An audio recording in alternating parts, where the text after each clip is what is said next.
Closed captions for this episode of Life in Wilkes is brought to you by Deal Insurance Agency in Wilkesboro, an award-winning, experienced, family-owned and operated agency with service and coverage that goes above and beyond expectations. Join us on a captivating journey as we explore the charm, history, and vibrant culture of Wilkes County. Discover the hidden gems, inspiring stories, and remarkable people that make Wilkes a place worth knowing and celebrating. Join us now and experience the unique essence of Life in Wilkes. Morning, Jean. How are you? I'm doing well, Carl. How are you? I'm doing great.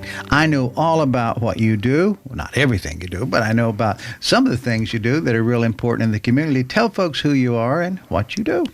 I'm the executive director of Wilkes Literacy, and Wilkes Literacy is a nonprofit that's been in Wilkes County for 35 years. This is our 35th year. It was founded by Dr. Helen Latour. She had a passion that every adult in Wilkes County should be able to read, and that was really the founding principle that we had as an agency. We've been doing great work in the community for a long time, and we're continuing to do that. Wow, that's fantastic. Well, now that everybody knows what you do, and they're thinking about this now probably and saying, oh, that's probably important. Mm-hmm. But do we know how important, as in the sense of, is the need really that big? Why don't you talk about that for a moment? Sure. We do our best to try to look at data, and so we look at Wilkes County data.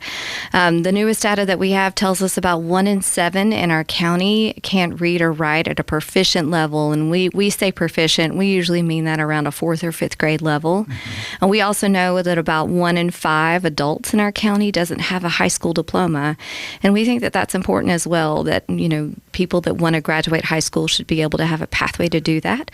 And so Wilkes Literacy, what we do is we try to come alongside adults in our county that need support to gain proficiency in reading and writing and now math. Sure. And also for the ones that want to try to get a high school diploma, that we work alongside them as well. How current is that data? Because if I'm calculating right, are you saying 20%? That's just the last that I've seen on the census data. So about 20% of the county doesn't have a high school diploma. Wow. Mm-hmm. Now, is that based upon the broad numbers of everybody here now, or how does it look for the kids now? So in other words, people who are graduating now from high school, mm-hmm. those that are proficient or not, is that the number we're looking at? Well, I will say a good shout out for Wilkes County schools. Their dropout rate has decreased. That's what I was thinking. And so that's been very, very helpful. So we're looking mainly, although we do sometimes have young adults that come in, we're looking mainly at adults that may be in their 30s, 40s, 50s, right. Because Wilkes County Schools has worked really hard to help their students finish. But there still are adults from, decades out of high school that want to go back, that want to finish, and we want to help them do that. It's never too late, is it? It's never too late. We've served adults, again, from their older teens all the way up to people in their 80s, because it's never too late to learn something new, to make a change in life, to finish something you started a long time ago. Jean, how do you deal with the emotional stigma attached to this, right? How do you help folk understand that, hey, so you don't know, but you can, mm-hmm. and life can be different? How do you deal with that? Because that's got to be a problem for a lot of us. Well, I will say that all of our students that come to us, it's completely voluntary. Right. They come because they're either referred by a friend who can help them get the services that they need, but it's all voluntary. And I will say there is stigma around low literacy, and there are different types of literacy. There's financial literacy, and of course reading and writing. There is a stigma if you're not proficient. But I've learned that a lot of our students, especially the ones that can't read and write, they've learned to work around it. They actually are really intelligent people. They just have never been able to get the help that they need. The way that Wilkes Literacy works with those adults is what we do is free, of course. There's no cost associated to our support with our tutors, but it's also private. We believe that we should respect the dignity of the people that we serve. And so as much as we can, we try to help them understand that we're going to work at their pace. They don't have to get shamed if they don't understand a concept, because it's just them and their tutor. And we just try to keep things as private as we can, because we know that it takes a lot of courage to ask for help. Right. And we want to make sure that we can help them, but we can help them in a way that preserves their dignity. Wow, there's a lot in that statement, right?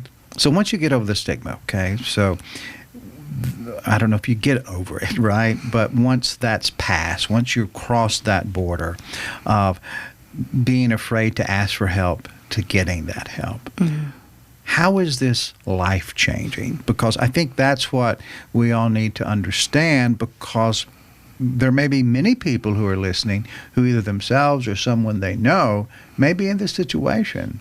And understanding the power of knowing things, that's important. So what type of life differences have you actually seen? That's a great question. We've seen the impact of our program in many different ways. I will say first, of course, employability.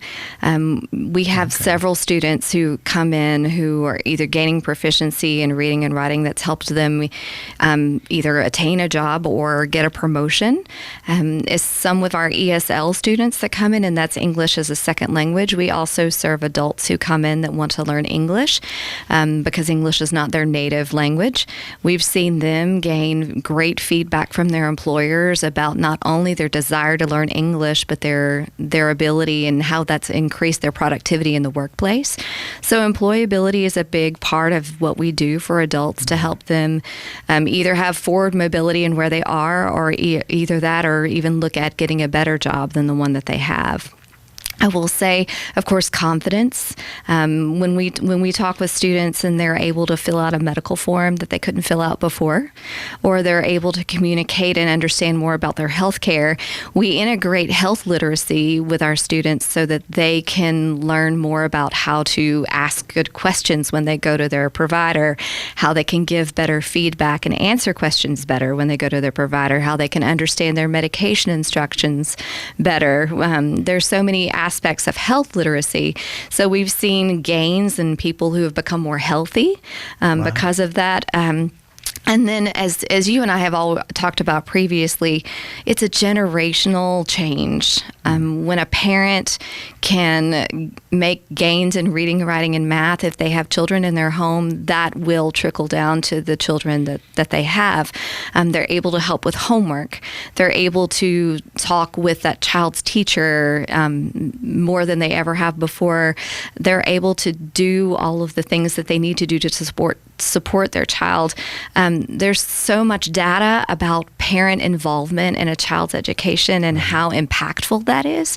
And so what we do is, especially for the parents that we serve, is help them understand that they're not just helping themselves better their life, but they are changing the trajectory of generations to come. So it really is important about what happens in the home. Mm-hmm. So whatever the culture is, so if the culture is one of reading and talking about the books you've read, talking about anything that you've read with your children or your spouse, if you're talking about new things, that opens the door for new discoveries, right?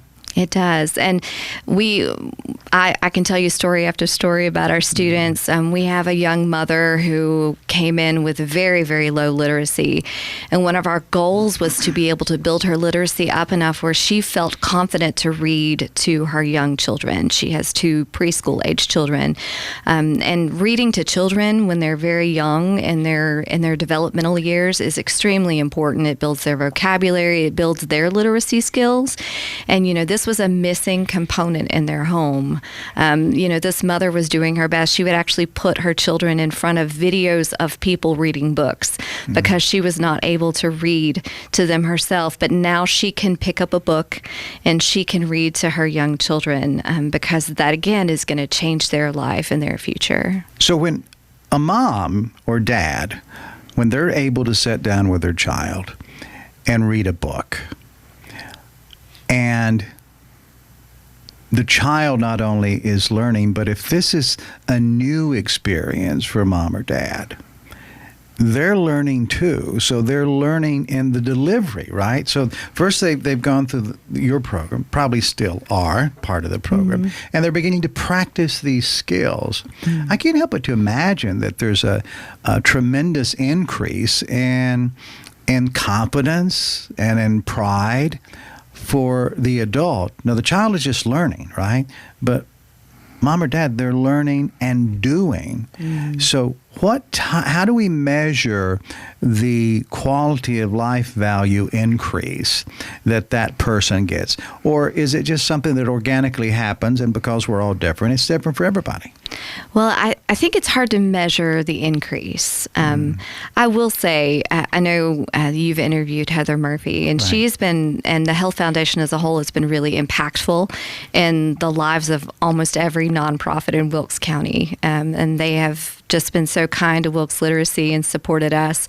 But she said something in a training that I took with her one time about how you can turn the dial a little bit on some lives, and you can do that in a way that reaches a lot of people, but sometimes you can turn that dial a lot in a small group in a very impactful way. And she's very right, and I feel like that really resonated with me, because Wilkes Literacy, we are turning that dial in a very impactful way in the group of people that we serve. Wow. And I will say that it's not even seeing the young children seeing their parents, obviously making changes and bringing more literacy in the home. We have students that are currently enrolled at the community college, and they're trying to get their high school diploma. In particular, we have a mother who has, children in the home who are a little older, and they're watching her work for her high school diploma. And I would hope to think that they see her effort, and they are motivated to finish their education, and they are proud of her for what she's doing. And we couldn't serve her without Wilkes Community College and their adult education program and their high school equivalency programs. So they are great partners of ours, and we are very, very happy to be a part of what they're doing. But I think of that family often, Carl. I think of, those older children, those teenagers, seeing their mom working towards finishing that diploma, and how that should motivate them, and how impactful that is in their home. Yeah, it goes back to that same notion that it's never too late. But at that point, at that time, it's, mom's not too old, right? The kids are old enough to have a logical reasonable reasoning process of, wait a minute, the mom or dad, they're having to put in a lot of extra effort to do this. And I have to think that's probably an inspiration for them, and maybe that gives the moment for a little bit of hero recognition, right? Mm-hmm. Right? I mean, I would hope so. And I think about my own parents, and I'm sure, you think about yours, and those moments where you've seen them do extraordinary things, and how, when I look back, that's what I remember is those hero moments, right? Those, definitely. And so I hope that we are helping children see that in their parents too, as their parents try and they work hard, because it is hard work, that they see that, and they think even more of their parents. Yeah, well, that's great news. Speaking of Wilkes Community College and the work that they do in the community, I would imagine that that's a wonderful partnership for you and relationship to have, and to see that some of the people that you're helping are going through that organized system for them to plug right into, right? Yes, I can't say enough kind words about Deanna Parker, who is over that division of the college, and just how professional they are, how they support us and we support them, and we're all on the same team, and we are all, we're very grateful to have them with their diploma program, because that does help our students in the community get that high school certification that they need. And for the feedback that I've heard from others, and some who have actually gone through that program have said it was a judgment-free zone. It was just a place to learn, and all of that nurturing that they needed was there. So do you hear that as well? I do, and I think it just takes a very brave person to come back. And it's hard. I'm not going to lie. It's harder to do as an adult returning than it is to do as a high school student.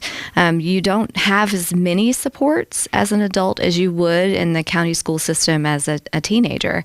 And so it's hard. It's a hard road. And of course, we try to support as much as we can, and so do they. But it takes a lot of bravery, a lot of guts to go back and to finish what you started. Yeah, that's exciting. But people are doing it. Yes. So that's the strong thing. I always feel like the programs that we have in the Carolinas and in Wilkes, when they help deal with an issue that we have, whatever that issue might be, it makes us stronger. And that's something we should celebrate more, I think, because not everybody's right. And we know because of other programs that we have that the smartest of the smartest, they have yet another set of problems, right? So having organizations that help meet us individuals wherever we are to get us through whatever we got to get through, that's an important thing. That's to me, that speaks about the strength of a community, not a weakness, but a strength, because we deal with the issues. I don't know that I've ever seen or felt a place that loves their people like Wilkes County does. It's just, and of course, I see this from my line of work, and also as a member of a church that loves our community. I see other churches in our community serving, and I see all the great work of the local nonprofits. I love that we work together. We're partners at the United Way, and so, the United Way agencies, we're all encouraged to collectively serve. And I just love the beauty of the people in Wilkes who care about their community and how they care about the individuals, they care about the families, they care about the new people, and they want more people to come. And I just think it's a beautiful thing to see. I love North Carolina, but I'm not a native to this state, so some of my favorite Christmas memories are from my home state, which is Louisiana. But I just feel the longer that I'm here, the more I feel like I'm a part of the community. I'm ingrained in what we're doing here, and I love watching it. I love seeing, my fellow nonprofit directors and what they're doing to help our community grow, and I love the camaraderie, the encouragement between, agencies and other groups and civic groups in the community. I think it's a beautiful thing to see. Yeah, well, I think it certainly speaks to a long heritage of people being kind. And I hear this often. And occasionally we'll have viewers say, wait a minute. Well, nobody's that nice. Or someone asked recently, well, are there other people from other cultures that are in Wilkes County, or are they all look and sound the same? That's shifting. People are coming from all over, aren't they? They are, and it's a wonderful thing to see, and sometimes it's a challenge. And we've certainly seen an uptick in our program for those that are requesting services for ESL for learning English, and so we're doing our best to try to meet those needs as well, and try to make people feel welcome in Wilkes. And that program makes a tremendous difference, especially in the lives of children. Because, again, going back to parent interaction in the education system, we were invited recently to a Wilkes County School breakfast for ESL families in there that are already, the children are enrolled in that program, and the parents are really excited that they had an option, to learn English because they want to help their children. They really do. And so it's a big component for them to be able to do that. Of course, the children pick up that English pretty easily, and of course, they have the great services in the school system. But what's there for the parents? And so we're trying to help as much as we can in that aspect. Are you seeing a difference?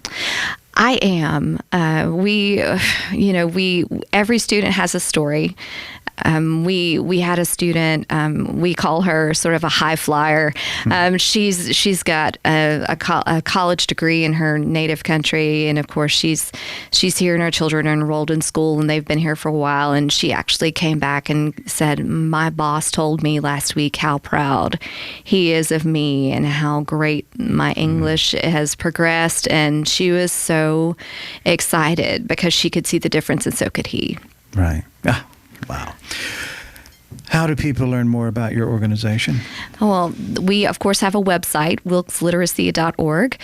We also have a presence on Facebook for Wilkes Literacy, and we have an Instagram account there as well. So just checking us out on social media, checking out our website, and, we do our best to try to go around and talk to groups. And so as I have opportunities, I've spoken to Rotary and Kiwanis and, trying to get out into the community and spread the word about what it is that we do. And so, find us on social media, look us up on the web. Ah, that's great. Well, one more thing before we leave, because we can't not talk about the way that you and I first met. It was some years ago. I'd gotten a call about gingerbread houses in Wilkes County. And we came in and we visited. We did a piece for Life in the Carolinas. And you were, at that time, if I remember right, your gingerbread competition was at Talia's in North Wilkesboro in the downstairs area, right? Yes. And that's how we first met, with gingerbread houses. But it's grown over the years. And let's do a quick talk about the gingerbread house competitions and how can people learn about that. Well, it's our fifth one this year. Wow. And I mean, it's hard to believe. It feels like yesterday we were getting that started. And it's just grown and grown, and it's a beautiful thing. We're very thankful to have a beautiful venue at the 1915 in downtown Wilkesboro, and the support of the Ison family and their daughter Caitlin. It's just so much fun. Everybody gets so excited, and I love Christmas. Yes. I'm just such a Christmas person, and we, when we started it, we were trying to think of a way that we could bring something to Wilkes County. It was in the middle of COVID. We could only have 10 people in a room at a time. Right. I remember that. And it just was the most perfect thing when everything else has sort of been shut down, for us to do something that we could do safely, that was new and exciting. And it's only grown from there. We try to incorporate our mission into what we do. And so we have, participants from our programs, our summer program for kids, and then we also have our health literacy program. We have participants build gingerbread houses, and we try to put their stories next to their houses. But it's just magical. It feels like a Hallmark movie, and it does. It's just the most fun for me because it brings in people who are excited about what we're doing, and it also helps us give something back to our community. They give us so much. We get support from Wilkes County government.